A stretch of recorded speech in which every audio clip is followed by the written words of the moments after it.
And here is Zoids Gojulas Giga. This was the first Zoid I ever built. Wasn't too long ago, actually. Still, apparently this one didn't sell very well from what I saw online, and I can't understand why, because this thing is so badass looking.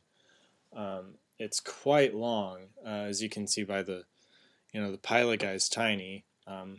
He just sits up here in the head. But here from it's not one of the biggest kits, but still very, very good size. It's very long when it's stretched out, when it's standing horizontally. It has two different modes apparently. This is the pursuit mode, where it's faster and it's stretched out horizontal like a real dinosaur should be. You can tell that they kind of went from being, very Godzilla to trying to get it more like a dinosaur. And at the end, it looks like a cooler version of that American-designed bastard monster Zilla from that horrible Matthew Broderick Godzilla. With all these, the plates aren't as, there's two rows of plates and they're kind of squared off. It's interesting. It has these leg anchors because apparently each one of these plates is a cannon. So you have these anchors that flip down on each leg that would anchor it to the ground when it shot those cannons. But this one actually has lights and sound, and so when it walks in this mode, well, let's just show you.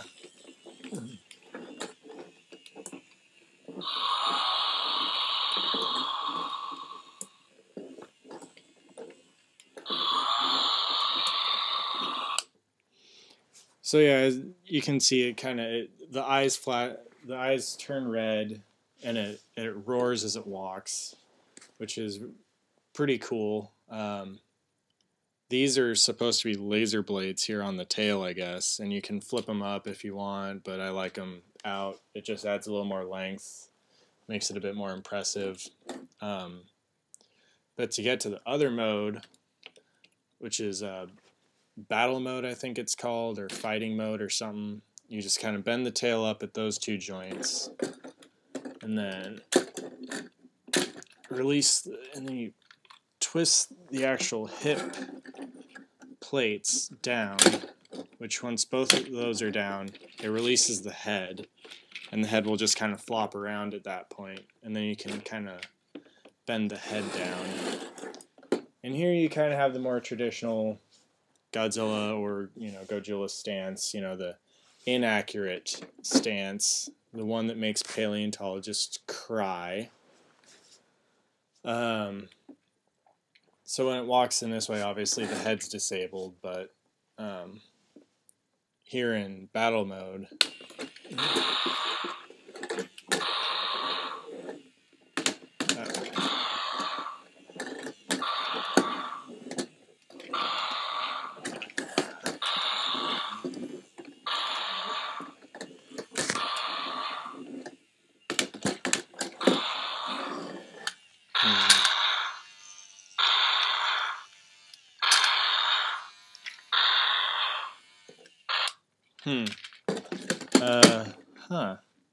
well, something's out of sync there, sadly, but as you could see, it was the eyes were green, and then it makes stomping noises rather than roaring noises.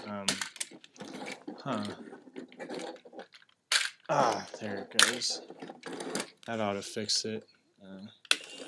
Let's see. Oh yeah. I just didn't have that hip twisted up all the way. It didn't.